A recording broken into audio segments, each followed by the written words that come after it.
Once in ancient Greece, there was a mighty hero named Heracles. Born to Zeus and the mortal Alcmene, he was known for his unmatched strength and courage. However, his life was marred by the jealousy of the goddess Hera.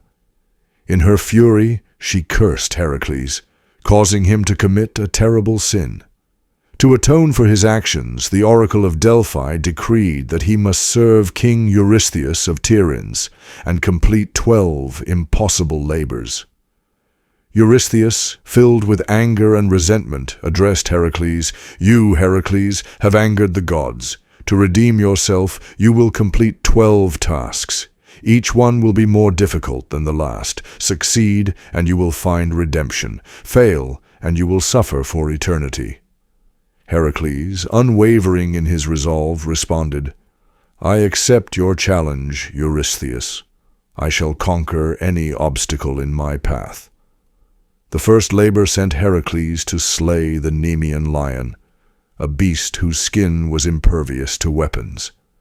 Armed with his sword and shield, Heracles confronted the lion. "My sword is useless. How can I defeat this creature?" he muttered. The lion roared and charged. Thinking quickly, Heracles realized that strength alone would win this battle, not weapons.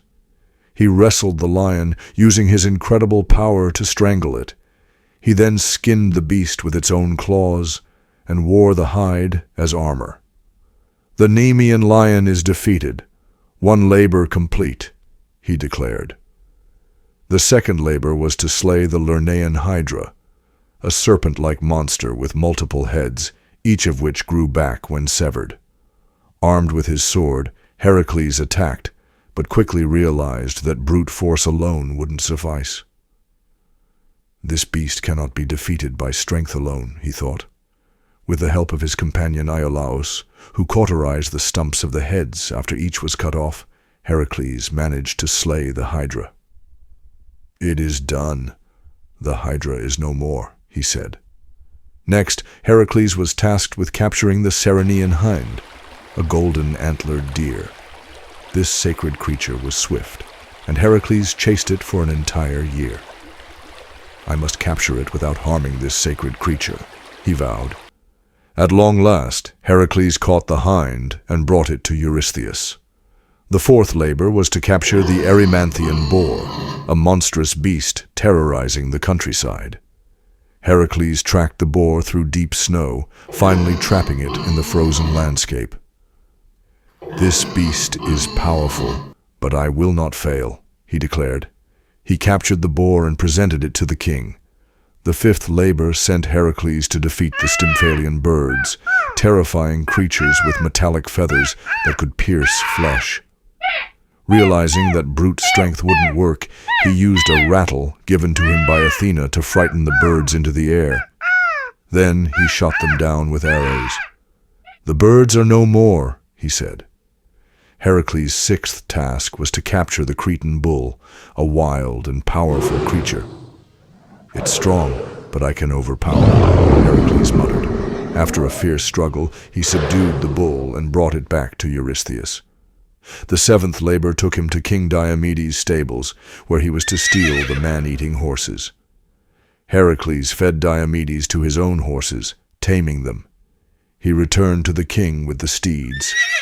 "The mares are mine," he said. Heracles' eighth labor was to retrieve the magical belt of Hippolyta, queen of the Amazons.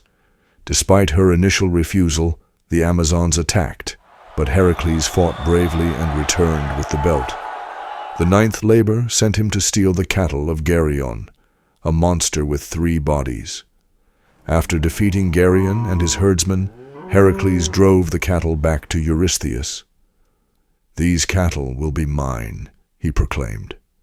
The 10th task was to retrieve the golden apples of the Hesperides, guarded by a fierce dragon.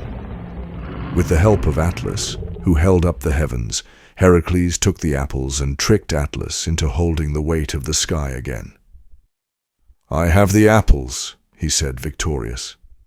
Finally, Heracles was tasked with capturing Cerberus, the 3-headed dog that guarded the gates of the underworld.